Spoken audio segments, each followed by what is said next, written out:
Good evening student. मागच्या लेक्चरमध्ये आपण जे काही तिसरं युनिट स्टार्ट केलं त्याच्यामधलं आपण अ, हा जो काही पार्ट आहे म्हणजे कोणता हा value in human to human relationship म्हणजे त्याच्यामध्ये आपण नो फिलिंग्स किंवा नो व्हॅल्यूज याचं डिटेल डिस्कशन बघितलं होतं. आता त्याच्यानंतरचा जो काही पार्ट आहे तर तो जो पार्ट आहे त्याचं नाव आहे understanding harmony in the society. आता बघा मी सर्व विद्यार्थ्यांना मागच्याही लेक्चरमध्ये रिक्वेस्ट केली होती की ही जी लेक्चर सिरीज आहे म्हणजे आजचं हे आपलं 17वं लेक्चर आहे. त्याच्या अगोदर 16 लेक्चर झाले तर ते 16 लेक्चर सर्व विद्यार्थ्यांनी सिरियली बघायचे आहेत. सिरियली बघायचे म्हणजे कसं, पहिल्या लेक्चरमधलं जे काय सगळं पहिल्या लेक्चरमध्ये असं नाही झालं पाहिजे की 2-3 मिनटं बघितलं नंतर लगेच दुसऱ्या लेक्चरवर शिफ्ट झालो, तिसऱ्या असं नाही. तर पहिलं लेक्चर पूर्ण बघायचं, त्याच्यानंतर दुसरं, त्याच्यानंतर तिसरं, असं पूर्ण ही सिरीज बघायची. तर कारण की काय होते, जर आपण मधात धरसोड जर केलं तर आपल्याला सब्जेक्टच्या लिंकेज करणार नाही आणि त्यामुळे हा सब्जेक्ट आपल्याला कळणार नाही. त्यामुळे सर्व विद्यार्थ्यांनी हे लेक्चर सिरियली बघायचे आहे आणि ते पूर्ण लेक्चर बघायचं आहे. आणि जर लेक्चर आवडत असेल तर सबस्क्राईब करायचं आहे आणि लाईक करायचं आहे. चला आता कुठलाही वेळ न वाया घालवता आपण लगेच टॉपिकला सुरुवात करू.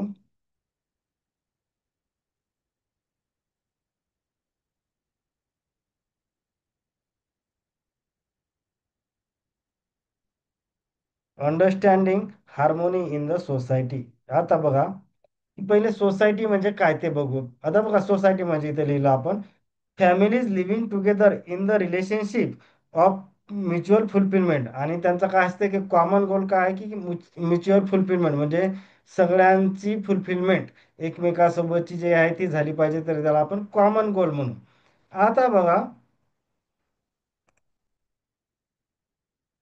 आता बघा, एक इथं फॅमिली किंवा एक village where families trust and support each other.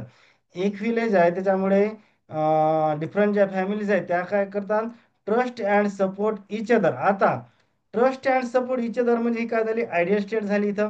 म्हणजे काय झालं, families living together in the relationship of mutual fulfilment. म्हणजे यांचा कॉमन गोल काय आहे की म्युच्युअल फुलफिलमेंट. आणि रिलेशनशिप कशी असते, in relationship of mutual fulfilment, हे यांचा कॉमन गोल आहे.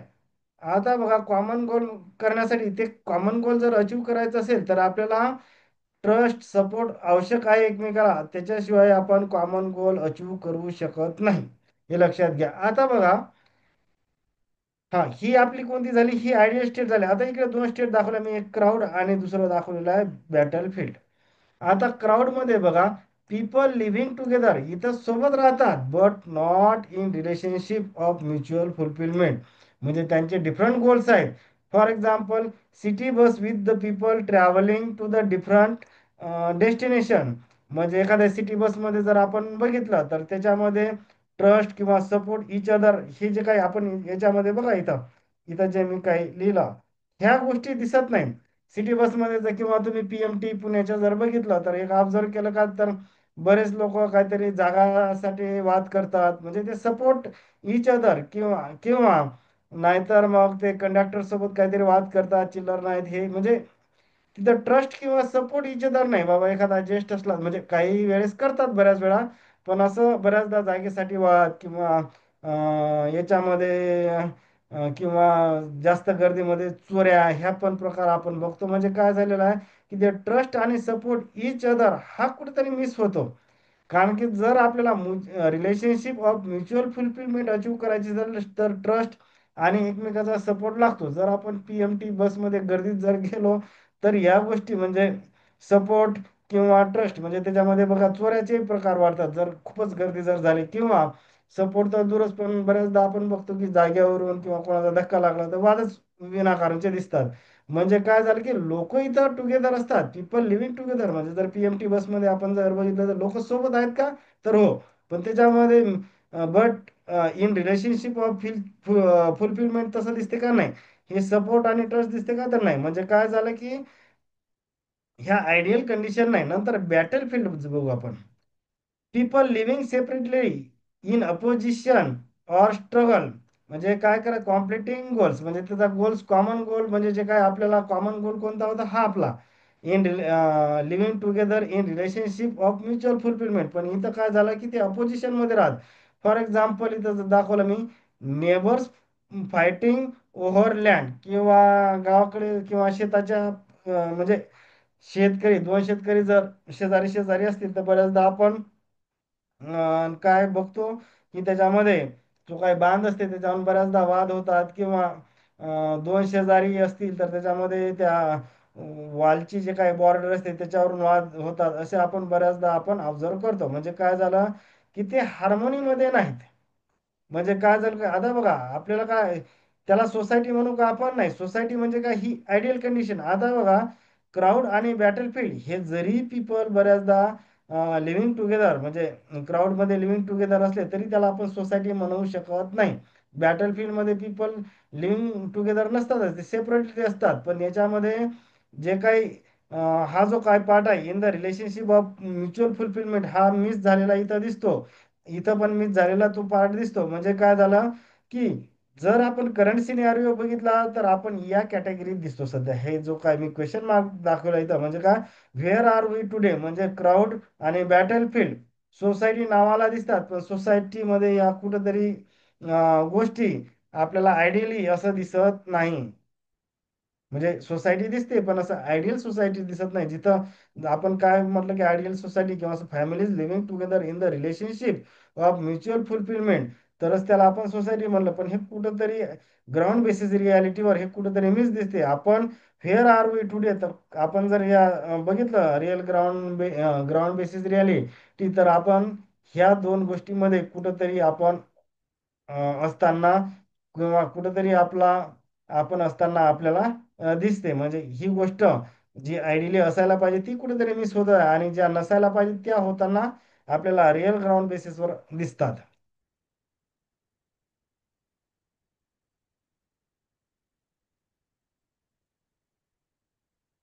First, we talk about harmony in the human being, which leads the harmony in family, which further leads the harmony in the society. We are trying to unfold them one by one. Only people who have a harmony within will be able to ensure a family which is in harmony. Families which have a harmony within can give the rise to the society which is in harmony.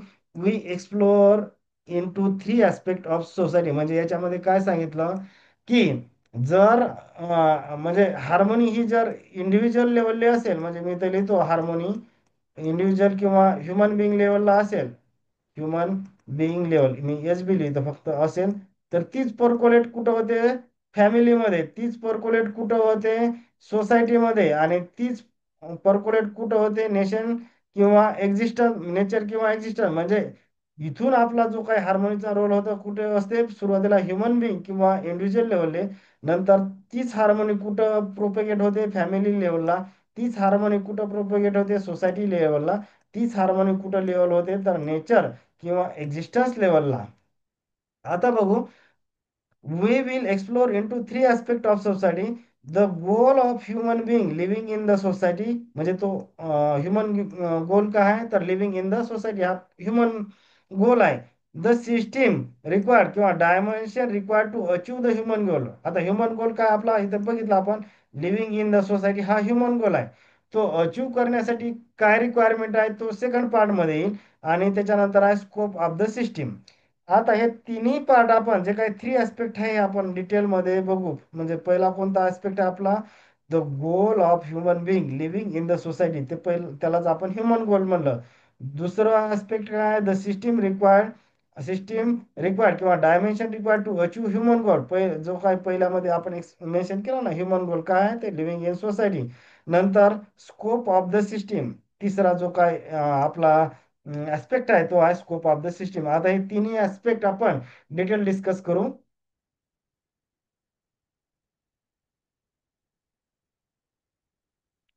आता बघा, पहिले त्याच्यामध्ये होता, पहिला आपला aspect काय होता, understanding the human goal. Human goal मध्ये बघा आता काय काय दिलं आपण, एक डायग्राम इथं मी छोटीशी दाखवलेली आहे.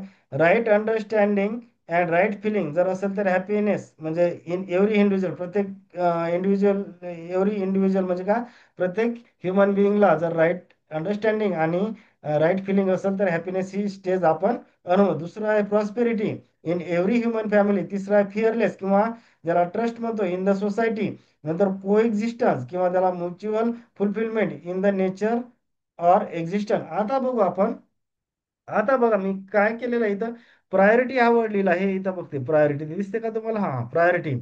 Highest to lowest from L H S. Highest to lowest priority from L H S. म्हणजे हायेस्ट प्रायोरिटी कशाला असली पाहिजे ही पहिली stage.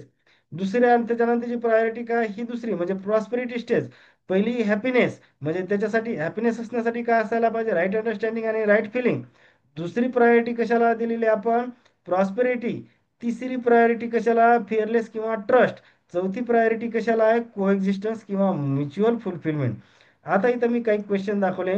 R are required, desirable, or we can leave something out. तर याच्यातला सगळेच डिझायर्ड आहे. यातला कोणताही आपण लिहू किंवा एखादा एक्सक्लूड करू शकत नाही किंवा वगळू शकत नाही. नंतरचं दिसलेलं आहे if all are achieve would anything else be required. नाही, हे चार जर असले तर कम्प्लीट जे काय ह्युमन गोल आहे म्हणजे लिव्ह आपल्याला बघा इथं ह्युमन गोल काय लिहिलं होतं हे बघा इथं काय लिहिलं आपण. Human goal living in the society हा ह्युमन गोल आहे. म्हणजे हे चार जर असतील तर आपला कम्प्लीट ह्युमन गोल होईल. म्हणजे चारही पण आर वी बघा आता if all are achieve will anything else be required. तर नाही, हे चारच इम्पॉर्टंट आहेत. म्हणजे ते जर अचीव केले तर 100% किंवा बऱ्यापैकी गोष्टी या ह्युमन गोलच्या कव्हर होतात. नंतर are we working for all four in the family in the society. आता या चारीवर आपण वर्किंग करत आहे का? तर नाही. आपण काय करत आहे बऱ्याचदा प्रॉस्पेरिटी मधला कोणता या मनी या पार्टवर जास्त वर्क होत आहे म्हणून तिथंच कुठेतरी गोंधळ आपल्याला झालेला दिसतो. म्हणजे इथं जो काही क्वेश्चन विचारला are we working for all four in the family or society, तर नाही, हे कुठेतरी मिसमॅच झालेलं दिसते.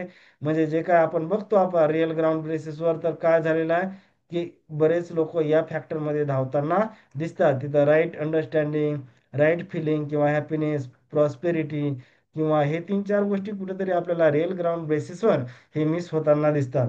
नंतर वुल्ड बी चौथा शेवटचा जो क्वेश्चन आहे what wool be the sequence and priority of the effort of on this goal. म्हणजे प्रायोरिटी किंवा एफर्ट कशाला असायला पाहिजे तर आपण हे प्रायोरिटी दाखवले आहे. म्हणजे पहिली प्रायोरिटी कशाला असली पाहिजे? राईट अंडरस्टँडिंग, राईट फिलिंग, कारण की त्याच्यामुळेच ते हॅपीनेस अचीव होऊ शकतं. दुसरं प्रॉस्पेरिटी, तिसरं फिअरलेस किंवा ट्रस्ट आणि चौथी जे काही प्रायोरिटी किंवा एफर्ट असायला पाहिजे काय? Mutual fulfilment.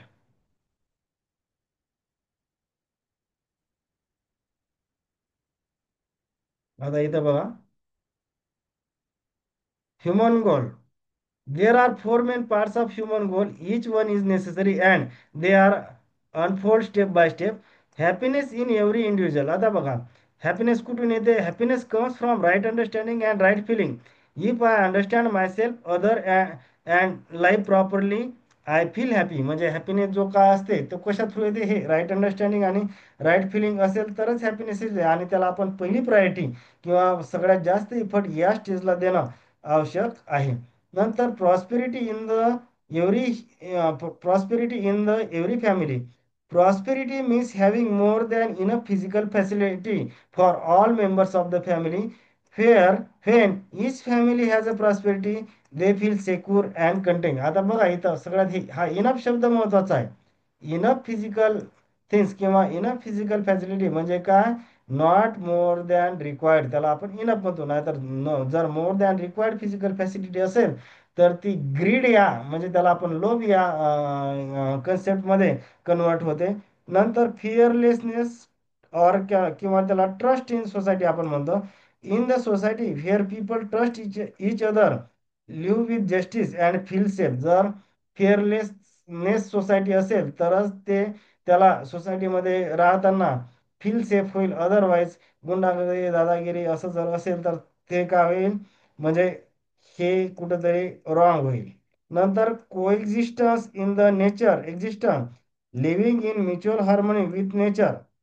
नंतर using resources responsibly so that both the humans and nature flourish together. म्हणजे नाहीतर जे काय आपण सध्या बघतो की रिसोर्सेसचं डिप्लेशन किंवा रिसोर्सेसचं ओरबडून खाणे हे जे काही चालू आहे हे कुठंतरी रॉंग डायरेक्शन आपण जाताना दिसतो. म्हणजे काय झालं, युझिंग रिसोर्सेस रिस्पॉन्सिबिलिटी.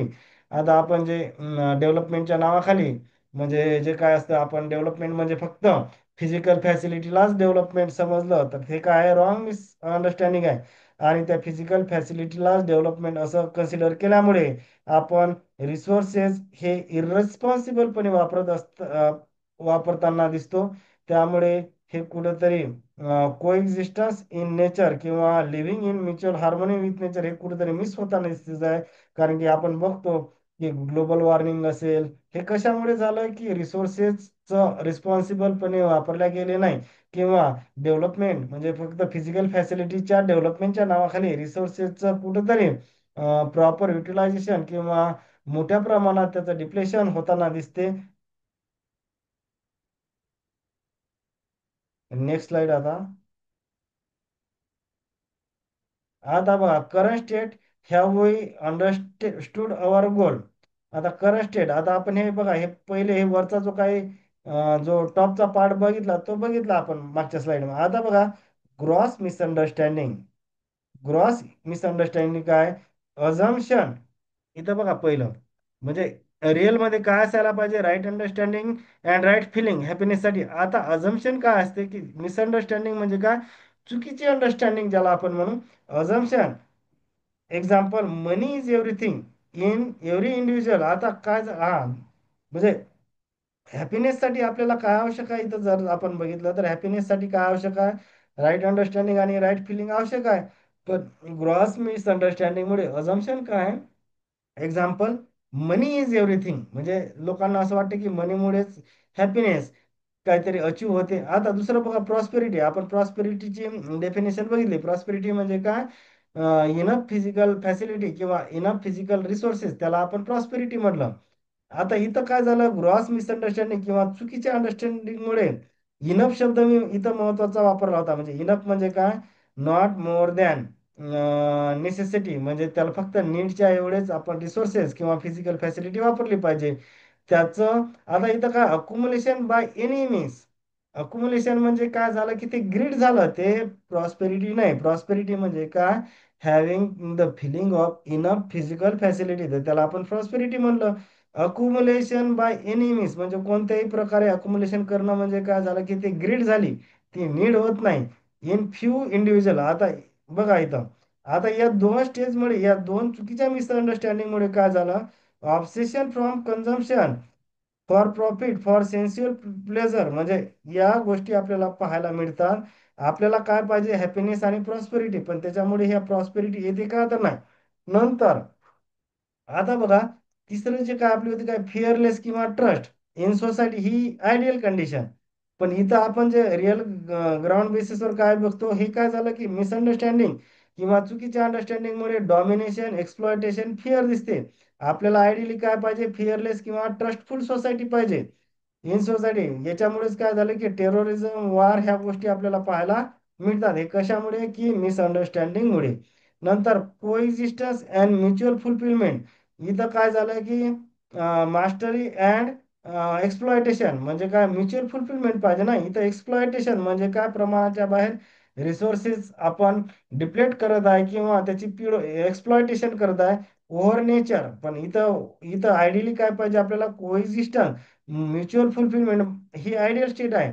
चुकीच्या मिसअंडरस्टँडिंगमुळे किंवा चुकीच्या अंडरस्टँडिंगमुळे mastery and exploitation over nature, resources depletion and pollution, जे काय ग्लोबल वॉर्मिंग आपण शब्द ऐकतो. आणि जे काय रिसोर्सेसचं डिप्लेशन किंवा रिसोर्सेस कमी होताना दिसतात, ते कशामुळे, या एक्सप्लॉयटेशनमुळे. आयडियली काय असायला पाहिजे, कोएक्झिस्टन्स असायला पाहिजे, म्युच्युअल फुलफिलमेंट असायला पाहिजे. तर हे काय झालं, हे ग्रॉस मिसअंडरस्टँडिंगमुळे ह्या आपल्याला रिअल ग्राउंडवर ह्या गोष्टी आढळताना दिसतात. आयडियली कशाला असायला पाहिजे, हे असायला पाहिजे. ग्राउंड बेसिस रियालिटीवर कोणत्या दिसतात, हे दिसतात. हे कशामुळे दिसतात, तर या ग्रॉस मिसअंडरस्टँडिंगमुळे दिसतात.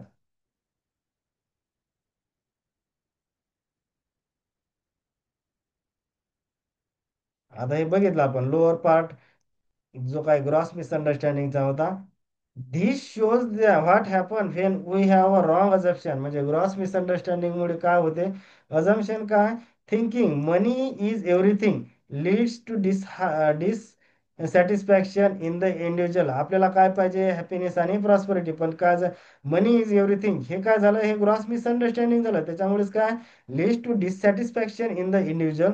नंतर अक्युमुलेशन बाय एनी मीन्स. आपल्याला काय प्रॉस्पेरिटी पाहिजे होती ना. Few individual collect too much, living to others with less, create inequality and greed. Prosperity आपण बघितलं की प्रॉस्पेरिटी कशी असते, की feeling of having enough physical facility. पण इथं काय झालं, इथं आपल्याला ग्रीड हे जे दिसते त्याच्यामुळे काय प्रॉस्पेरिटी आपण अनुभवू शकत नाही. नंतर डॉमिनेशन अँड एक्सप्लॉयटेशन आणि फिअर. हे आपण बघा सोसायटीमध्ये काय फिअरलेस सोसायटी पाहिजे आपल्याला. In society people cheat, dominate और fight with other, leads mistrust, crime and conflict. हे आपल्याला घडताना दिसते. हे कशातून? ग्रॉस मिसअंडरस्टँडिंग मधून. जो लोअर पार्ट म्हणजे इथं मी पुन्हा एकदा दाखवतो. लोअर पार्ट म्हणजे कोणता? हा डायग्राम मधला.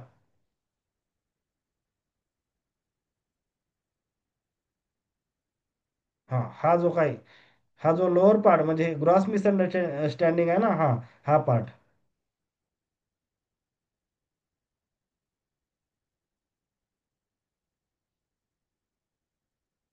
नंतर mastery and exploitation over nature. हा जो पार्ट दिसते, using nature without care causes pollution, climate problem and destruction of resources. जो काही आपल्याला क्लायमेट किंवा ग्लोबल वॉर्मिंग या ज्या काही समस्या दिसतात, पोल्युशन ज्या काय पोल्युशनची काही समस्या दिसते, हे कशामुळे? Mastery and exploitation over nature. आता आपल्याला नेचर सोबत कसं रिलेशनशिप पाहिजे? को एक्झिस्टन्स पाहिजे किंवा म्युच्युअल फुलफिलमेंट पाहिजे. एक्सप्लॉयटेशन किंवा मास्टरी ह्या गोष्टी एक्सपेक्टेड आहेत का? तर नाही. तर त्याच्यामुळे हा गोंधळ निर्माण झालेला आपल्याला दिसतो. इन सिम्पल वर्ड्स, ह्युमन गोल म्हणजे जे काय टॉपची डायग्राम आपला जो काय डायग्राम मध्ये टॉपचा पार्ट दाखवला होता ना, happiness, prosperity, trust, coexistence leads to harmony everywhere. म्हणजे हे असायला पाहिजे आयडियली. ग्रॉस मिसअंडरस्टँडिंग मुळे जो काही बॉटम रो होता आपला, money, central thinking, greed, exploitation, conflict, pollution leads the problem everywhere. म्हणजे हे कशातून प्रॉब्लेम जे काय सध्या आपण ग्राउंड बेसिसवर बघतो, हे कशामुळे झालेले आहे? ग्रॉस मिसअंडरस्टँडिंग मुळे. राईट अंडरस्टँडिंग कोणती? तर ही. रॉंग अंडरस्टँडिंग कोणती? तर ही खालची. आयडियली कसं असायला पाहिजे? तर ही असायला पाहिजे. रिअल मध्ये दिसती कोणती? तर ही दिसते आपल्याला खालची.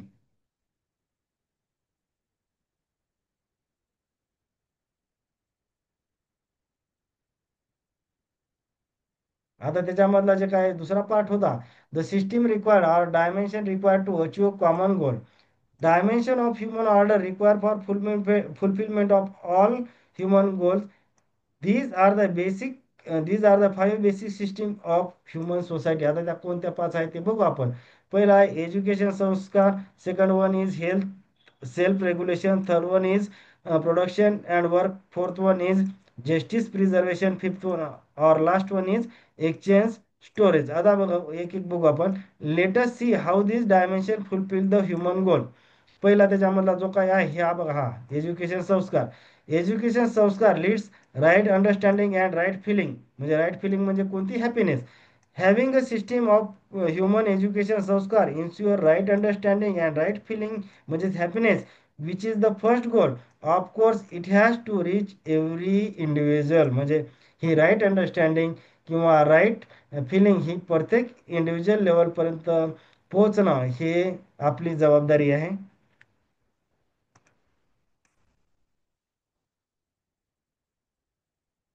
आता बघू आपण एज्युकेशन संस्कार. एज्युकेशन कशाला म्हणा? To develop the right understanding of the harmony at all levels of our being, from self to entire existence. म्हणजे ऑल लेवल म्हणजे कोणती? हे इंडिव्हिज्युअल लेवल असेल, फॅमिली लेवल असेल, सोसायटी आणि नेचर लेवलला. आता संस्कार दुसरा जो काय बघितला आपण, संस्कार म्हणजे काय? The commitment, preparation and practice of living in harmony. आता बघा या दोन गोष्टी, जे एज्युकेशन आहे हे थेरॉटिकल पार्ट म्हणू आपण याला. संस्कार म्हणजे काय? हा practical part. Preparation include learning the skill and technology for living in the harmony at all levels. म्हणजे कोणत्या लेवल असतील त्या वरच्या ज्या काय लेवल मेन्शन केल्या, म्हणजे individual level, family level, society आणि नेचर लेवल. आता बघा एज्युकेशन हे थेरॉटिकल झालं. संस्कार म्हणजे काय झालं? त्या थिअरीचं प्रॅक्टिकल इम्प्लिमेंटेशन. तर त्याला आपण संस्कार म्हणू. म्हणजे ते पण या चार लेवलला आहे. Individual level, family level, society, nature level. इथं पण चार level. Individual level, family level, society level आणि नेचर लेवल.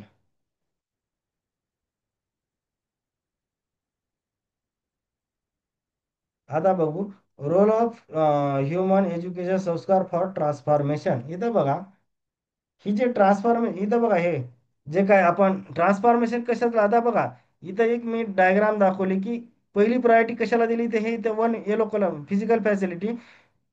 दुसरी किंवा या राईट अंडरस्टँडिंग आणि रिलेशनशिप ह्या कुठेतरी दोन ही मिस झालेल्या या डायग्राम मध्ये दिसतात आपल्याला. आणि हे मिस झाल्यामुळे हे काहीतरी मिसअंडरस्टँडिंग किंवा क्राऊड और बॅटलफील्ड ह्या गोष्टी आपल्याला पाहायला दिसतात. आता हे कसं आहे, इंडिव्हिज्युअल बेस लिव्हिंग डिफरंट और ऑपोजिशन गोल. आता बघा, हा जो काही खालचा जे ग्रॉस मिसअंडरस्टँडिंग, जो हा मी इथं राऊंड कलरचा तुम्हाला असं कळेल लवकर, हा जो मी राऊंड केलेला पार्ट आहे, हे कशामुळे क्रिएट झाला, तर हा गोष्ट ही जी काय आपण प्रायोरिटी द्यायला पाहिजे इथं, आयडियली कसं असायला पाहिजे, पहिली प्रायोरिटी राईट अंडरस्टँडिंग, दुसरी रिलेशनशिप आणि तिसरी फिजिकल फॅसिलिटी असायला पाहिजे. पण इथं जर आपण हा येलो कलरचा बघा, इथं पहिली प्रायोरिटी काय दिलेली आहे, फिजिकल फॅसिलिटी. आणि हे राईट अंडरस्टँडिंग आणि रिलेशनशिप हे इथं मिसिंग वर्ड दिसत नसेल तुम्हाला, इथं मी अंडरलाईन किंवा हा मिसिंग आणि हे एक मिसिंग वर्ड दिसते इथं. म्हणजे ह्या दोन गोष्टी इथं बघा आहे, हा मिसिंग झालेला कुठेतरी दिसतात. म्हणजे कोणत्या, राईट अंडरस्टँडिंग आणि रिलेशनशिप ह्या गोष्टी मिसिंग. आणि पहिली प्रायोरिटी कुठं देताना दिसतो, ही तर फिजिकल फॅसिलिटी. आता या वरच्या ज्या काय गोंधळामुळे ही काय ग्रॉस मिसअंडरस्टँडिंग ही क्रिएट झाली. आता जो काही ह्युमन एज्युकेशन संस्कार हे कशासाठी आवश्यक आहे, की याचं ट्रान्सफॉर्मेशन म्हणजे या स्टेजचं ट्रान्सफॉर्मेशन या स्टेजमध्ये करणे. आता ही आपली आयडियल स्टेज झाली. आयडियल स्टेजमध्ये काय झालं, की पहिली प्रायोरिटी बघा कुठं दिली, हे राईट अंडरस्टँडिंगला पहिले, दुसरी रिलेशन आणि तिसरी फिजिकल फॅसिलिटी. आणि त्याच्यामधून ह्युमन सोसायटीमध्ये हे जे काय आपण कोऑर्डिनेशन हे चारही लेवलला इथं आपल्याला दिसते. म्हणजे ही जी काही कन्सियस होती, ही कोणती, ही अॅनिमल कन्सियसनेस ज्याला आपण म्हणतो. हे काय, हा जो एवढा मोठा पार्ट दिसते ना, मी थोडस याला पूर्ण पार्टला डारतो, हा अॅनिमल कन्सियसनेस आहे. हा कोणता आहे तर बघा, ह्युमन कन्सियसनेस. मग ह्युमन एज्युकेशन संस्कार काय ट्रान्सफर करते, की अॅनिमल कन्सियसनेस मधून ट्रान्सफॉर्मेशन कशामध्ये, तर ह्युमन कन्सियसनेसमध्ये. ह्युमन कन्सियसनेसमध्ये पहिली प्रायोरिटी कशाला असते, इथे बघा, नंबर वनला राईट अंडरस्टँडिंग, नंबर टूला रिलेशनशिप आणि नंबर थ्रीला फिजिकल फॅसिलिटी. आणि त्याच्यामुळेच हे ह्युमन किंवा जे काय सोसायटीचं जे काही आपण कॉमन गोल आहे, कॉमन गोल कोणता, तर हॅपीनेस आणि प्रॉस्पेरिटी, तो अचीव होऊ शकतं कशामध्ये, जर ह्युमन कन्सियसनेसमध्ये ट्रान्सफॉर्मेशन झालं तर. हे कोणतं कन्सियसनेस आहे, ॲनिमल कन्सियसनेस. मग role of education, human education संस्कार काय, transformation of animal consciousness to the human consciousness. म्हणजे हे आपला हा जो पार्ट आहे इकडला, हा ॲनिमल कन्सियसनेस. आणि हा कोणता आहे, ह्युमन कन्सियसनेस. आता रोल ऑफ जो काही एज्युकेशन संस्कार आहे, हा याचं म्हणजे एचं कन्वर्जन एच मध्ये करणे. तर त्याला आपण रोल ऑफ एज्युकेशन संस्कार असं म्हणू.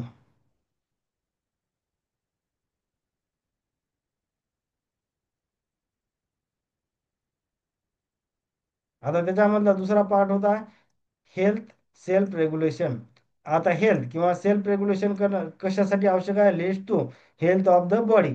सेल्फ रेग्युलेशन कोणाला म्हणायचं, आता फिलिंग ऑफ रिस्पॉन्सिबिलिटी टुवर्ड्स, इथं बघा, feeling of responsibility towards the body for NPR, जी मी म्हणत असतो नेहमी. NPR म्हणजे काय, nurturing protection and right utilisation of the body which forms all the basic for prosperity. This indirectly ensure coexistence with nature as well. By doing this, we also understand what things we actually need: food, clothes, shelter, medicine, etc. for keeping our body fit. This is the basis of prosperity, having enough physical facility without excess or shortage. आता जे काही तिसरी आहे याच्यामध्ये, आता बघा, self regulation म्हणजे काय, feeling of responsibility towards the body. मग त्या रिस्पॉन्सिबिलिटी कोणत्या असते, NPR म्हणजे nurturing protection and right utilisation of body. आता हे कशाला सपोर्ट करते, या तीन गोष्टी इथं बघा आपण लिहिला. This is the basis of prosperity, having enough physical facility without excess or म्हणजे हे कशासाठी आवश्यक आहे हे सगळं self regulation? Basis of prosperity, कारण की बेसिक ह्युमन अस्पायरेशन किंवा ह्युमन गोल हॅपीनेस आणि प्रॉस्पेरिटी आहे आपला, तर ते त्याचं बेसिक्स जे आहे, तर हे सेल्फ रेग्युलेशन हा पण इनडायरेक्टली त्याला सपोर्ट करतो. तिसरं जे आहे प्रोडक्शन, त्याला work. Work is the effort a human being does on the rest of nature, and the production is the physical facility derived from the work. जे काय प्रोडक्शन असते ते कसं कुठून डिराइव्ह होते, तर त्या वर्क मधून जे काय डिराइव्ह होते त्याला आपण प्रोडक्शन म्हणतो. Production is the physical facility derive from work. There are two important issue related to production work. These are what. पहिले कोणकोणते आहेत ते बघू आपण. व्हॉट टू प्रोड्यूस आणि हाऊ टू प्रोड्यूस. आता हे दोन्ही डिटेलमध्ये बघू आपण. व्हॉट टू प्रोड्यूस आणि how to produce.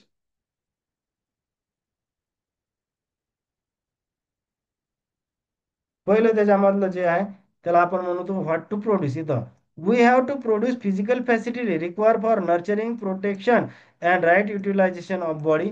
For example, nurturing म्हणजे काय? Nurturing giving proper food and care. Protection keeping the body safe. Example आपण ब्रॅकेटमध्ये लिहिलं यूज ऑफ हेल्मेट. हेल्मेट कशासाठी असते की बॉडीचं प्रोटेक्शन करण्यासाठी. नंतर right utilization, using the facilities in the right way, keeping the body healthy so we can do the useful or meaningful work. For example, studying, helping family, earning livelihood. म्हणजे काय? Right utilisation of the body म्हणू आपण त्याला. Regarding how to produce there are two criteria. आता हे काय झालं? What to produce पहिलं झालं हे इथं, जे आपण व्हॉट टू प्रोड्यूस. आणि नंतर हे बघा इथं काय लिहिलं होतं आपण पहिल्या स्लाइडमध्ये. दोन गोष्टी होत्या ना आपल्याला. There are two important issue related to production and work. These are what to produce आणि हाऊ टू प्रोड्यूस. आता हा जो काही पार्ट आहे, हा कोणता झाला? What to produce. म्हणजे इथं मी इथं लिहितो असं what to produce. What to produce फक्त मी पी लिहितो. आणि आता बघा, आता हाऊ टू प्रोड्यूस साठी आपल्याला दोन क्रायटेरिया दिलेले आहेत. Regarding how to produce there are two criteria. The process must be cyclic and mutually enriching. It must be eco friendly. For example, जे काय वॉटर सायकल, ही एक सायकलच एक्झाम्पल दिलं आपण. नंतर दुसरा जो क्रायटेरिया आहे, justice must be ensure in relationship with human being. It must be people friendly. आता हे दोन्ही जे काही क्रायटेरिया आहे, आपण एक डायग्रामच्या किंवा एक्झाम्पलच्या सहाय्याने आपण एक्सप्लेन करू किंवा समजून घेऊ त्याला आपण. आता बघा, cyclic and mutually enriching process. Cyclic म्हणजे काय? बघा इथं दिलेलं आहे. A cyclic process is a mutual circle where everything is reuse and help each other. म्हणजे काय झालेलं आहे? सायक्लिक म्हणजे काय? Some part of output given to the input. आणि म्हणजे इनपुट आउटपुट, इनपुट आउटपुट हे दोन्ही एकमेकाच्या कोऑर्डिनेशन मध्ये असणं, त्याला आपण सायक्लिक म्हणू. आता एनरिचिंग मध्ये बघा एक काय दिलेला आहे. It means that in this cycle each part support and improve the other. Nothing is wasted, instead everything at the value of something else. For example बघा इथं, इथं एक डायग्राम दाखवली आपण, figure. Cyclic and mutually enriching process, त्याची एक figure दाखवली इथं बघा. आता सॉइल, वॉटर, एअर दाखवलं मी ते इथं, प्लांट, ट्रीज दाखवलं, आणि इकडे अॅनिमल आणि बर्ड्स. आता बघू की हे तिघं एकमेकांना कसे हेल्प करतात. हे डायग्राम लक्षात ठेवा. इथं पहिलं काय? सॉइल, वॉटर, एअर, इकडे प्लांट्स, ट्रीज, आणि इकडे दिलेलं आहे बर्ड्स, अॅनिमल. आता बघा तिघं पण हे एकमेकांना कसे हेल्प करतात. बघा आता, प्लांट्स, प्लांट्स अँड ट्रीज. पहिलं आहे plants and trees. They take nutrients from soil, water and air to grow. म्हणजे काय? प्लांट्स आणि ट्री न्यूट्रिशन कुठून घेतात? सॉइल पासून घेतील, वॉटर पासून, air to grow. They also provide food and shelter for the animal and birds. म्हणजे दोघंही काय झालेलं आहे की एकमेकांना म्युच्युअल फुलफिलमेंट करताना हे गोष्टी दिसतात आपल्याला. म्हणजे काय करतात ते? सॉइल पासून न्यूट्रिशन घेतात. They also provide food and shelter to the animal and birds. आता बघा, animals and birds, they depends on the plants for food and oxygen. In return, they help plants by spreading seeds, providing manure म्हणजेच खत, etcetera. आता तिसरं बघू आपण, soil. water, air. These are the basic resources that support both the plants and animal. Plants and animal in turn keep the soil fertile, air fresh and water clean through their natural process.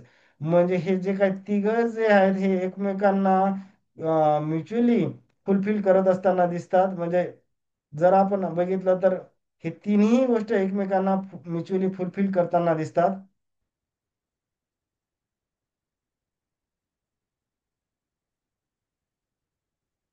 आता बघा जर आपण इकडे बघा आता relationship of mutual fulfilment physical order bio order animal order are enriching for human order but human without right understanding is not fulfilling for any four order. आता बघा की जे काय हे तीन गोष्टी आपण बघितल्या की एकमेकाला म्युच्युअली फुलफिल करत आहेत.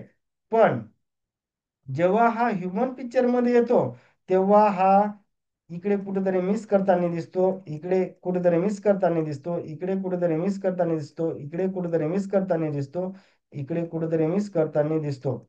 आता हे कशामुळे झालं की म्हणजे जसं आपण बघितलं की हे दोघं एकमेकाला म्युच्युअली फुलफिल करतात, हे दोघं एकमेकाला म्युच्युअल फुलफिल करतात, हे दोघं एकमेकाला म्युच्युअल फुलफिल करतात, पण ह्युमन इकडे गेल्यावर याला बी म्युच्युअली फुलफिल करत नाही, इकडे करत नाही आणि इकडे करत नाही, पण आयडीले करायला पाहिजे तर हो. आता हे कशामुळे फुलफिल करत नाही तो म्युच्युअली म्हणजे आपण लिहिलं ना म्युच्युअल फुलफिलमेंट. आपण बघितलं की हे सगळ्या गोष्टी म्हणजे ह्या दोन जे काय आपण दाखवले यार हे म्युच्युअल फुलफिलमेंट करतात एकमेकाला. हा पण म्युच्युअल फुलफिलमेंट करतो, हा हे दोन करतात, पण ह्युमन याचं कुठेही करताना दिसत नाही. आता ह्युमन हा कशामुळे असा वागतो की त्याला राईट अंडरस्टँडिंग नसल्यामुळे तो असं वागतो. Human being have a natural acceptance to be mutual fulfilment. Once human being understood they can fulfil all four order. पण कसं झालं की हे कुठेतरी विदाऊट राईट अंडरस्टँडिंग त्याच्यामुळे हा जो काही आपण क्रॉस क्रॉस क्रॉस दाखवलं तर हे राईट अंडरस्टँडिंगमुळे नसल्यामुळे तो म्युच्युअल फुलफिलमेंट म्हणजे ॲनिमल ऑर्डर सोबत प्लांट ट्री ऑर्डर सोबत किंवा फिजिकल ऑर्डर कोणते आहेत सॉइल मेटल एअर वॉटर या ऑर्डर सोबत तो म्युच्युअल फुलफिलमेंट करताना दिसत नाही. तर तो कशामुळे घडलेला आहे की विदाऊट राईट अंडरस्टँडिंग. जर राईट अंडरस्टँडिंग असेल तरच या गोष्टी आपल्याला टिक करता येतील म्हणजे हे म्युच्युअल फुलफिलमेंट ही लेवल आपल्याला अचूक होता येते. अदरवाईज विदाऊट म्युच्युअल फुलफिलमेंट ह्या गोष्टी आपण मिस करताना दिसतो. म्हणजे विदाऊट राईट अंडरस्टँडिंग ह्या गोष्टी आपल्याला घडताना दिसत नाहीत.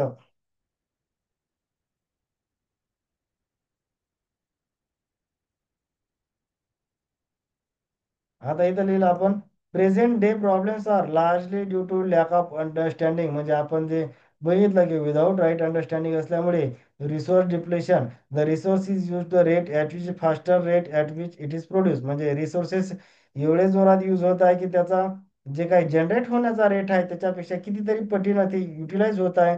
नंतर पोल्युशन म्हणजे पोल्युशन कशामुळे की क्रिएट होत आहे की रिसोर्सेसचं प्रमाणाच्या बाहेर डिप्लेशन किंवा ते प्रमाणाच्या बाहेर यूज केल्यामुळे त्याचं जे काही पोल्युशन नावाची आपल्याला समस्या आता दिसत आहे. म्हणजे it does not return to the cycle in nature. It produce at the rate that is faster than the rate at which can return to the cycle in nature. Pollution कशामुळे झालंय की आपल्याला राईट अंडरस्टँडिंगमुळे कारण की आपण mutual fulfilment of nature सोबत कुठेतरी हे म्युच्युअल फुलफिलमेंट होताना दिसत नाही. त्यामुळे ते पोल्युशन आणि जे काही रिसोर्सेस आहेत ज्या रेटनं ते जनरेट होतात त्याच्या कितीतरी रेटनं रिसोर्सेस वापरणं सुरू आहे. त्याच्यामुळे पोल्युशनची समस्या आपल्याला पाहायला मिळत आहे. नंतरचं बघू आपण जस्टिस प्रिझर्वेशन. आता बघा जस्टिस कशाला म्हणायचं recognition fulfilment and evaluation of human to human relationship leading to the mutual happiness. Recognition of human त्यातलं पहिलं आपण तीन दिलेले आहेत ना recognition fulfilment and evaluation of human to human relationship leading to mutual happiness त्यालाच आपण जस्टिस म्हणलं. आता त्याच्यामधलं पहिलं recognition of human to human relationship. First we must see and accept that the other person is also human being like me. I recognize my friend as a human like me, not just as a someone who can be used. आता दुसरा आहे fulfillment of that relationship. Then I must live according to the relation. For example, with my friend, I show the trust and affection. With my teacher, I show the I show the respect and gratitude. नंतर तिसरं evaluation किंवा checking of the relationship.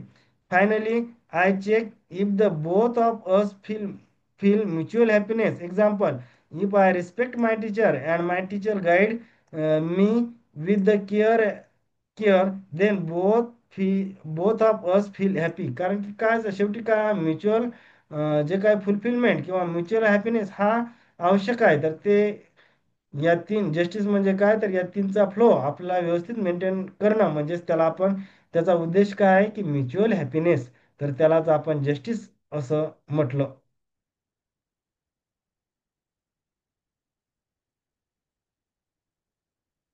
आता नंतरचं एक बघू आपण, preservation. Preservation. Preservation is the recognition of the relationship of human being with the rest of nature, its fulfillment and evolution leading to the mutual fulfillment. त्याच्यामध्ये precisely preservation would mean enrichment, protection and right utilisation of entire nature. आता preservation मध्ये बघा, prosperity of human being, enrichment, protection and right utilisation of nature. आता प्रॉस्पेरिटीमध्ये बघितलं आपण, prosperity means having enough physical facility for nurturing, ज्याला मी NPR म्हणत असतो, nurturing, protection and right use of the body. नंतर enrichment, protection and right utilisation of nature. याच्यामध्ये बघा, एनरिचमेंट म्हणजे काय, making soil fertile, planting trees. Protection म्हणजे काय, saving forest, rivers, animal, air from the harm. नंतर राईट युटिलायझेशन म्हणजे काय, using natural resources only as much as needed without waste or exploitation. इनरिचमेंटमध्ये काय, मेकिंग सॉइल फर्टाईल म्हणजे जे काय रासायनिक खतं वगैरे तसं काही वापरायचं नाही. प्लांटिंग ट्री, आता इथं काय प्लांटिंग ट्री आपलं फार कमी, जे काय म्हणजे तोडण्याचाच रेट जास्त दिसतो. जरी ट्री प्लांटेशन केलं तरी त्याची आपण योग्य प्रमाणात केअर घेताना दिसत नाही. फक्त प्लांटिंग नुसतं करून चालत नाही, तर त्याची केअर घेणं सुद्धा एक्सपेक्टेड असतं. प्रोटेक्शन म्हणजे काय, सेव्हिंग फॉरेस्ट, रिव्हर जे आपण बघतो, आपण एक गटारच झालेले पाहायला दिसतात आपल्याला. Right utilisation, using natural resources only as much needed. नाहीतर ते महात्मा गांधीजींचं एक मी सेंटेन्स सांगितलं होतं की nature fulfil every man's need but does not fulfil every man's greed. म्हणजे निसर्ग हा प्रत्येक व्यक्तीची गरज भागवतो, तो हाव भागवत नाही. जे काय आता सध्या आपण लोक काय करत आहेत, ते नेचर पासून हाव भागवत आहे, पण नेचर माणसाची गरज भागवतो, हाव भागवते का, तर नाही.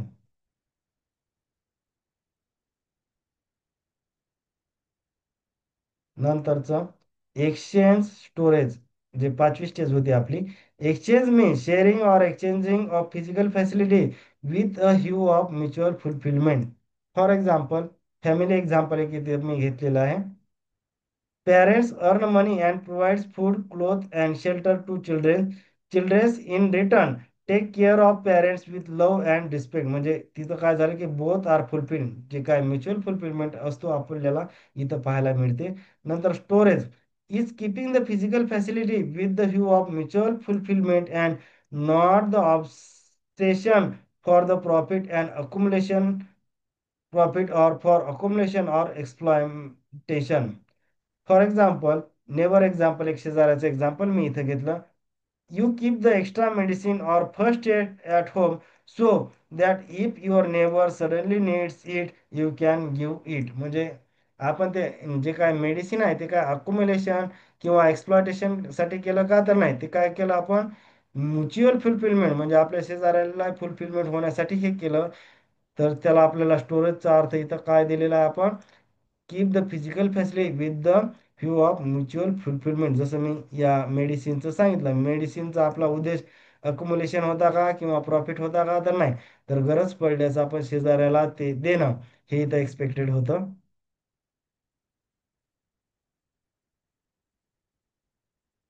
आता त्याच्यामधला जे काही तिसरा पार्ट आहे त्याला आपण म्हणू scope of the system.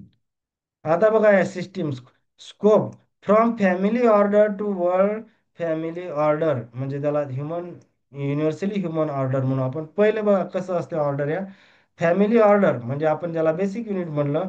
Family cluster order म्हणजे नंबर ऑफ क्लस्टर म्हणजे काय number of group of family तर त्याचा एक क्लस्टर म्हणलं आपण.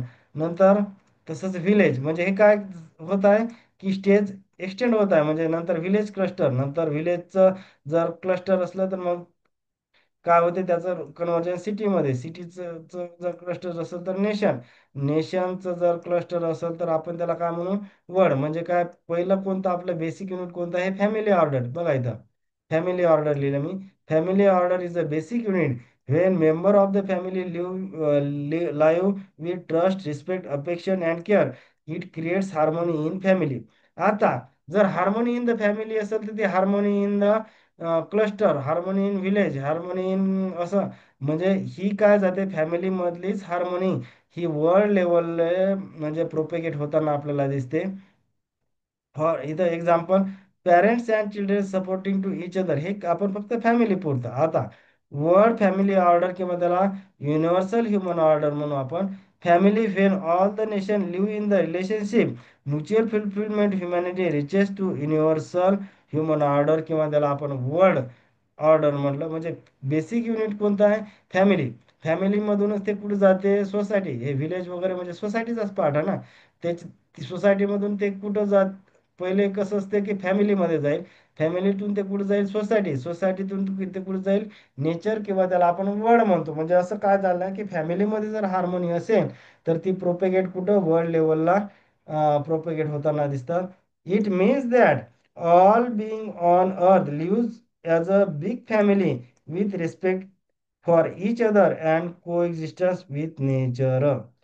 म्हणजे काय झालेलं आहे की ह्युमन बिईंग हे पूर्ण वर्ड म्हणजेच एक ह्युमन बिईंग आणि ते कसं चालतंय फॅमिली पासून स्टेप बाय स्टेप थोडं इन्क्रीजिंग ऑर्डरमध्ये दिसते आणि म्हणजे त्याच्यामुळे इथं जर हार्मोनी असेल तर तीच प्रोपेगेट होताना वर्ड ऑर्डरला म्हणजे स्कोप काय आहे याचा जे आपण बघितलं की फॅमिली लेवलला जे काही हार्मोनी असेल तीच आपल्याला वर्ड ऑर्डरला प्रोपेगेट होताना दिसतात म्हणजे फॅमि हे जे काही स्कोप जो आपण म्हणतो तर तो कुठपर्यंत हार्मोनी मेंटेन करण्यासाठी आहे वर्ल्ड लेवलला म्हणजे त्याच्यामुळे फॅमिलीमध्ये हार्मोनी असणं आवश्यक आहे.